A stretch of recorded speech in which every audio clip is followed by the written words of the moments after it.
Hey, it's me, your host, the archivist. I know. I need a laptop. I seriously need technology to get stuff to work. Gatorade. So, okay. So, just put that over here. So, pretty much I want to tell you about what I got from AX. All my merch.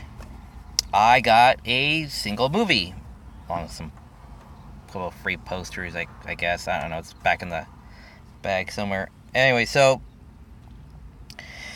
what I got, spent like $15 on, was Penguin Highway. Now, I was hoping that this movie would be better than, what's that called? Hold on a second, let me pause this so I can think. Napping Princess. Now, both are actually pretty good, but the problem is that it's this kind of new age movie structure where it has this, you could have a good concept. That's not the problem. The concepts are awesome. You could turn these out. I have a concept or an idea. It's the execution of that is really the hard part. It isn't the punch, it's the follow through. Now, when I got to the end of Napping Princess, there was this, if you ever see the structure, one part of it seems incredibly heavy because it's like, okay, we are here, because it's back and forth, back and forth, back and forth. But then it's like, okay, now we got through this one hand. Okay, no, shouldn't we go back over here because we've been doing this entire movie? And it's like, no, we're gonna stay here because reasons, because it's more interesting, visually appealing. I don't know. They just decided to stay there, and then go back at the end, and then go back to the other hand. It's like, okay, movie. I guess I'm not sure. It's kind of blah, but you did have an exciting conclusion. Granted, it was a little bit forced that nobody could have prevented that. Like, literally, anybody could have prevented that.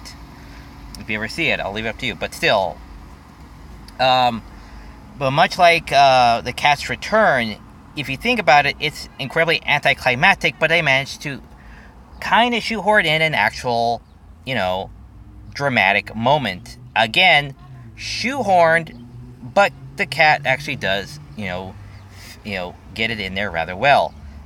Everybody else, it's really shoehorned in there that this is a not a dramatic ending, but a drama ending.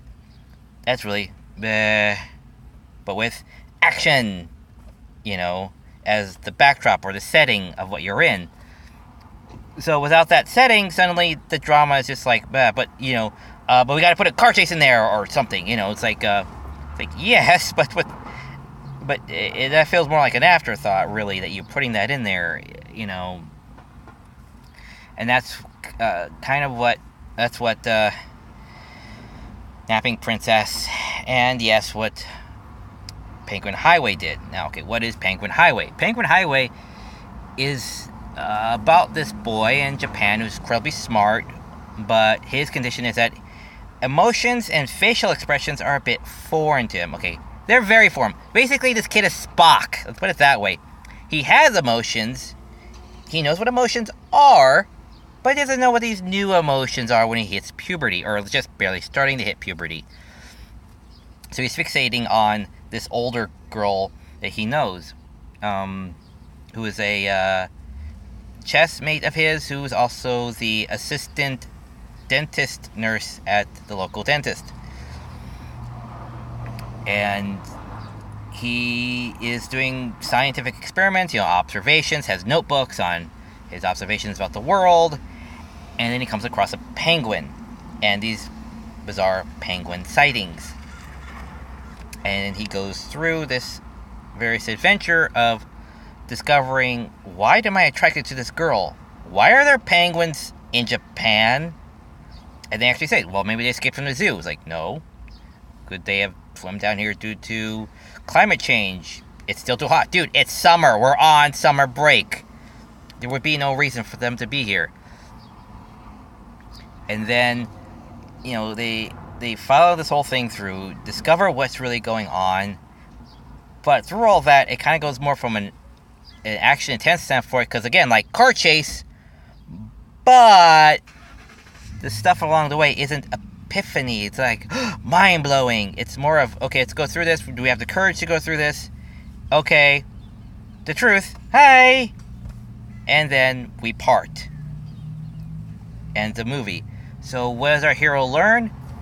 He was never really afraid of anything to begin with. So him having the courage to go do something isn't really all that big of a leap for him. He has enough curiosity to overcome any minor fear that he would get along his journey. So again, it's anticlimactic, but they put in, dramatic, die-hard elements in order to make it feel more rewarding. Not that it really attracts from the story too much. It just feels like if you're going to be a drama, then be a drama